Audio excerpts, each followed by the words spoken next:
मजदूर थे, बैलगाड़ी चलाते थे।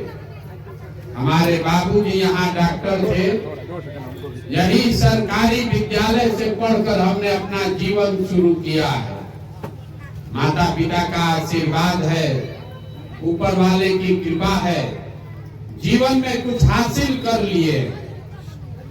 जो काम हम पहले करते थे, जैसे आपके घर में कोई बीमार पड़ता है, आप जाते हैं डॉक्टर के पास दवा लिखवाने के लिए। डॉक्टर साहब आपसे फीस लेते हैं 500,000 रुपया।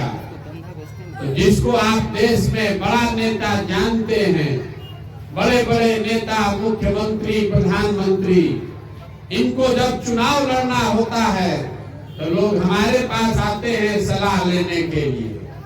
और हमारा फीस 500,000 रुपया नहीं है, 5 लाख 10 लाख भी नहीं, 5-10 करोड़ भी नहीं। हमारा फीस है 100 करोड़ या उससे ज्यादा। इतना पैसा लेते हैं, इतना पैसा लेते हैं तब आपको सलाह देते हैं। लेकिन 2 बरस पहले उस काम को हमने छोड़ दिया। अब आप कहिएगा, ये भैया जिस काम में इतना पैसा मिलता था, इतना नाम सुविधा था, उस काम को काहे छोड़े? काम को इसलिए छोड़े कि बड़े बड़े दल और नेताओं के साथ रहकर ये देखा, नेताओं और दलों के जीतने से जनता नहीं जीतती है। ये आपको हमको लगता है कि हमारा दल जीत गया, हमारा नेता जीत गया, हमारे जात वाला जीत गया। जो जीत गया वो जीत के हेलीकॉप्टर पर गया, और आपका और आपके बच्चों का कोई फर्क नहीं पड़ने वाला। तो हमने ये तय किया कि अगर ये भगवान ने हमको शक्ति बुद्धि दिया है, जिसका हाथ पकड़ते हैं, जिसको सलाह देते हैं, वही चुनाव जीत जाता है। तो नेताओं और दलों को तो बहुत जिता लिए, एक बार जाकर अपने राज्य में वो प्रयास करते हैं, जनता का हाथ पकड़ते हैं ताकि आप सब जीते, आपकी जिंदगी बदले। इसीलिए यहाँ आकर दल नहीं बनाए, 14 महीना से पैदल चल रहे हैं। 4000 से ज्यादा गांव से पैदल चल के आज आपके यहाँ पहुंचे। वोट नहीं मांगते। लोग पूछ रहा है, भैया वोट मांगिए नहीं रहे हैं, तो ये सुधरेगा कैसे? मेरे भाई, वोट मांगने वाला तो आपके पास इतना दिन में कई लोग आया। जो आया वो यही बताया, हमको वोट दे दीजिए, हम आएंगे तो सब ठीक कर देंगे। यही सुन सुनकर आप 40-50 वर्ष तक कांग्रेस को वोट दिए, फिर 15 वर्ष लालू जी को जिताए, 18 वर्ष से आपने नीतीश कुमार को कुर्सी पर बैठाया है। दिल्ली में हम लोग मोदी जी को भी बैठा कर देख लिए। आपका और आपके बच्चों का जीवन नहीं बदला। तो अब अगर प्रशांत किशोर आए हैं, हम पर भरोसा करके हमको वोट दीजिएगा, तो इसका क्या गारंटी है कि जीतने के बाद हम धोखा नहीं करें? जीतने के बाद हम भी धोखा कर सकते हैं। इसीलिए हम वोट मांगते ही नहीं। आपको रास्ता अभी बताएंगे, अगले 15-20 मिनट में आपको वो रास्ता बताएंगे। अगर आपको समझ में आ जाए तो वोट चाहे जिसको देना है दे दीजिए, लेकिन 3-4 वर्षों में आपके बच्चों के लिए और कुछ हो या न हो, रोजगार और पढ़ाई का व्यवस्था हो जाएगा। और रास्ता बताने के लिए भाषण नहीं देंगे, आपसे ही सवाल पूछेंगे। आप सवाल का जवाब दीजिएगा, हाँ चाहे ना बोलिएगा, और आपके आंख के सामने यही दिखेगा कि आगे आपके जीवन सुधरने का रास्ता क्या है। जवाब सबको देना पड़ेगा। सवाल का जवाब हाँ ना नहीं दीजिएगा तो ना बुझाएगा। यहाँ आप कितने लोग आए हैं, सब लोग जरा सोच के बताइए। हाँ चाहे ना बोलना है हाथ उठाकर, सब लोग सोच के बताइए। आपके गांव पंचायत में और कुछ हो या न हो, सभी के बच्चों के पढ़ने के लिए अच्छी व्यवस्था होनी चाहिए कि नहीं होनी चाहिए? होनी चाहिए कि नहीं? बोले, हाथ नीचे कर लीजिए, हम नहीं बोले हैं। अभी आपने देखा आपके गांव में सारे लोग जो पढ़े लिखे हैं जो और जो अनपढ़ हैं, कोई इसमें अगड़ा है, कोई पिछड़ा है, कोई गरीब है, कोई अमीर है, कोई महिला, कोई पुरुष, कोई बुजुर्ग, कोई युवा, सब आदमी कह रहा है कि ना भैया पढ़ने का व्यवस्था तो होना ही चाहिए। इतनी समझदारी सब में है, किसी नेता और दल का जरूरत नहीं है। आपको मालूम है कि अगर आपका बाल बच्चा पढ़ जाए, पढ़ लिख के नौकरी रोजगार पा जाए, तो कोई मुखिया, कोई विधायक हो, आपके बच्चे का जीवन सुधर जाएगा। तो जितना आप समझदार लोग यहाँ आए हैं, सब आदमी अपने अपने बच्चों का चेहरा याद कर लीजिए और अपने बच्चों के नाम पर एक बार ईमानदारी से बताइए, आप में से किसने जीवन में एक बार भी बच्चों के पढ़ाई के लिए वोट दिया है? देखिए कैसे पूरा समझदारों का गांव चुप बैठा है, किसी का दम नहीं है कि बोल दे कि भैया पढ़ाई के लिए वोट दिए। ये आपके दुर्दशा का पहला कारण है। आपको मालूम है कि आपके बच्चे अगर पढ़ लिख जाएं तो उससे उसका जीवन सुधरेगा, लेकिन आपने जीवन में कभी पढ़ाई के लिए वोट नहीं दिया। आपको मालूम है कि यहाँ फैक्ट्री खुल जाए तो आपके बच्चों को रोजगार मिलेगा, लेकिन आपने कभी फैक्ट्री के लिए वोट नहीं दिया। तो अगर आप पढ़ाई रोजगार के लिए वोटे नहीं देते हैं तो आपके बच्चों को पढ़ाई रोजगार मिलेगा कैसे? अब कोई खड़ा होके कहेगा कि इसका क्या गारंटी है कि पढ़ाई रोजगार के लिए वोट देंगे तो पढ़ाई रोजगार मिलेगा? हम आपको बताते हैं इसका गारंटी है। वोट चाहे जिसको भी दे दीजिए, हमारी बात पर भरोसा नहीं है तो अभी आपसे दूसरा सवाल पूछेंगे और आपके आंख के सामने से पर्दा हटेगा, आपको पता चलेगा कि आपके बच्चों को रोजगार और पढ़ाई कैसे मिलेगा। सब आदमी सोचकर बताइए, अभी तक जीवन में आपने जिसको भी वोट दिया, उस दल ने, उस नेता ने आपका काम किया कि नहीं किया? सबको बताना है भैया, हाथ उठाकर, किया है कि नहीं किया है? नहीं किया है, हाथ नीचे कर लीजिए। सब आदमी यहाँ कहा है, हर आदमी कहा है कि भैया हम लोग जिसको भी वोट दिए, हम लोगों का काम नहीं हुआ। अब अभी हम आपको याद दिलाते हैं कि आपने किस बात पर वोट दिया है, वो काम हुआ है कि नहीं हुआ। अब अगर सही बोले तो सबको जोर से हाँ बोलना है, अगर गलत लगे तो तुरंत ना बोलिएगा जोर से।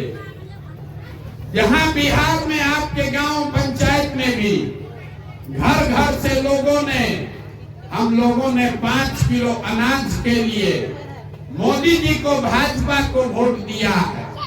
तो बिहार में चाहे जितना चोरी भ्रष्टाचार है, 1 किलो चोरी करके 4 किलो अनाज यहाँ के लोगों को मिल रहा है कि नहीं मिल रहा? आपने, हमने नीतीश कुमार को कई लोगों ने वोट दिया बिहार में बिजली का दशा सुधारने के लिए। तो नीतीश के राज में इसी बदहाल बिहार में बिजली का बिल 2000 आए चाहे 6000, घरे घरे बिजली का आया है कि नहीं आया? आपने, हमने वोट दिया अयोध्या में राम मंदिर बनाने के लिए। तो आपके गांव पंचायत में स्कूल, अस्पताल, फैक्ट्री बने चाहे न बने, अयोध्या में बड़ा राम मंदिर बन रहा है कि नहीं बन रहा है? आपने वोट दिया सिलेंडर के लालच में मोदी जी को, तो सिलेंडर का दाम 1000 हो चाहे 1200, घरे घर सिलेंडर आया है कि नहीं आया? आपने, हमने वोट दिया जात के नाम पर अपने जात के नेता को। तो बिहार में आपके बच्चों के पढ़ाई रोजगार का कोई बात करे या न करे, जात का बात और जात का गिनती दोनों पूरा बिहार में घरे घरे हुआ है कि नहीं हुआ है? आपने हमने वोट दिया, मोदी जी का चेहरा देखकर लोग कहता है कि भैया सांसद विधायक को नहीं दिए हैं, मोदी जी को देखकर दिए हैं। तो सांसद विधायक 5 वर्ष अपना मुंह नहीं दिखाया, लेकिन मोदी जी अपना चमकता हुआ चेहरा रोज सुबह शाम टीवी पर, मोबाइल पर, अखबार पर दिखा रहे हैं कि नहीं दिखा रहे? आपने हमने वोट दिया, मोदी जी का कहानी सुन के कि मोदी जी ने गुजरात में बड़ा विकास किया है, तो भैया गुजरात में विकास हुआ है और वहां पर फैक्ट्री चल रही है। बिहार के बच्चे गुजरात में जाकर मजदूरी कर रहे हैं कि नहीं कर रहे हैं? तो कौना बात पर वोट दिए हैं जो नहीं मिला? अभी तो बड़ा चिल्ला कर कह रहे थे नहीं मिला, हम गिनवा रहे हैं। तो भैया जिस काम के लिए वोट दिए हैं, आप वोट दिए अनाज के लिए, आज तो अनाज आपको मिल रहा है। वोट दिए मंदिर के लिए तो मंदिर बन रहा है।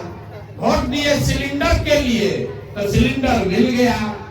वोट दिए जात के नाम पर तो जात का चर्चा हो रहा है। यही बताने के लिए घूम रहे। बोइएगा बबूल तो आम कहां से खाइएगा, वोट दीजिएगा जात पर तो बच्चों के लिए रोजगार कहां से पाइएगा। यही बात बताने के लिए घूम रहे। इतना आदमी आप क्या बोले हैं कि ना भैया हम लोग जीवन में पढ़ाई रोजगार के लिए वोट नहीं दिए, तो जौना चीज पर वोटे नहीं दिए तो काहे के लिए हल्ला मचा रहे?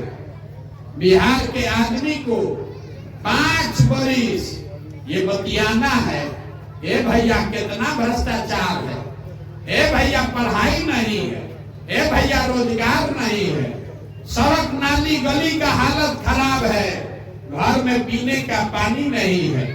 2000 का धान 1500 में आप बेचे हैं, 277 का यूरिया 500 में खरीदे हैं, दाखिल खारिज में 12-15 हजार रुपया लग रहा है। ये सब बात आपको मालूम है, लेकिन कल वोट होगा तो ये सब बात भूला जाएगा। वोट के दिन बिहार के आदमी को खाली 4 गो बात बुझाता है। पहला बात, हमारा जात क्या है और कौन हमारा जात का नेता खड़ा है।